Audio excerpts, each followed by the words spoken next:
against Jacksonville as well. Second team all Big Ten selection, and the guy is pretty much unstoppable when it comes to the attacking area. Here's today where I think the Hoyas have a big advantage on the face-off. And there you go. James Reilly, sensational, opens up his account and the Hoyas account on the season. 1-1, just like that. James, one of the best in the country, big, strong, had 4 goals last year on the season. He's not a Fogo, Christian. He is a great lacrosse player. He can score. He's big. He's stronger than he was last year. He's one of the top 5 face-off guys in the country. Not to mention, as well, as we take another look at this, he faked the pass and just took it himself, and you saw whichever went left-handed. I mean, how many Fogo guys can do that?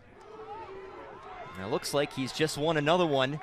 Not to mention here, he's won a few face-offs already. He needs 6 today, James Reilly, to move into second place all-time in Georgia. Reilly will set up to take this. Coach Warren very high on him as well. The freshman out of Westchester, PA. Trying to slide in was Will Godine, and Hopkins win it again. Yeah, it's good to give James a rest once in a while. He was up and down the field. In from Notre Dame. He spent 4 seasons there, played in 23 games, had 26 goals. 2019, that Notre Dame team, they advanced to the NCAA quarters, as well as in 2020 last year, and just picked up a total of 7 points, but all 7 of those points came in the final 5 games, so really began to get a good bit of mojo. So Georgetown will need to be very wary of that here. And the face-off will be given for Johns Hopkins as the flag. Angle too. He didn't shoot it right away. Took that one more step, proved his angle on the goalie to finish it. At the X, 7 seconds. Well, we saw how quickly Reilly could go, but this is Matthew Reilly this time around. Once again, a big heave being thrown downfield by Tyler Dunn, and that is how the first 30 seconds, and Dylan Watson is able to tally one there. Now, we mentioned right in the break before starting up here for the second quarter, the ground balls. Hopkins leads 12-8 in that category, and here they are winning a face-off, and it is Tyler Dunn who has actually done a really nice job in the early stages. Yeah, I think he was 62. 44 goals, 30 assists. I mean, the kid was insane, and he holds himself to an extremely high standard. That'll be another big piece for the Hoyas, and they win. Maybe they're not. They're going, hey, we got to stop this guy. We got to stop. He might be one of those guys down the depth chart that they're not thinking about, and he's going to hurt you. And how dangerous is he? Incredible. So Georgetown win it back here. All of a sudden, about that move, Coach Warren knows best. Mazzone is a great east-west guy. You know, getting up and down the field. North-south guys should be offside.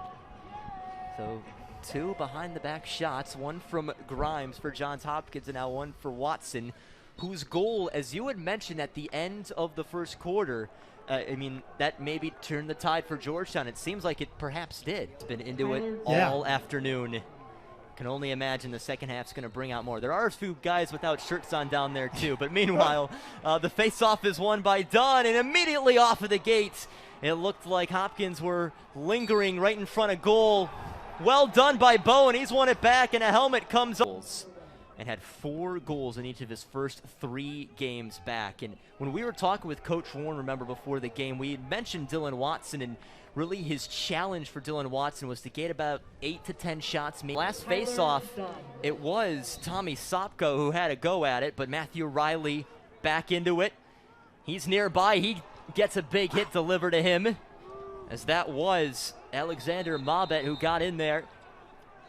Yeah, Mazzone's going to get called for playing without a stick right there. He was just trying to get his stick, but he, you know, when you're in. Brilliant by Trippy. Wow, what, I mean, 2 guys coming from Chapel Hill and have already made significant impacts in this game today. It's got to look good on your resume, huh? You got to do. As well as his career. Good time to have it hit the back of the net, but just off the face-off, it is James Reilly doing what he does best, but you know, and that's big, Christian, for him, for his confidence. And Trippy, they're closing them down, but perhaps Watson is just the one guy who, I mean, obviously they studied for, sure, but has gotten the extra space today. Definitely. 4 goals for the senior out of Ontario. Dream. That just shows you how talented he is and what the defense has been able to do today for Georgetown. Just a tiny ounce of space. And if you're the coach, but if you're the coach, you're not disappointed by that, because that was just a hustle play and aggressive. Of this season here in the Big East Digital Network.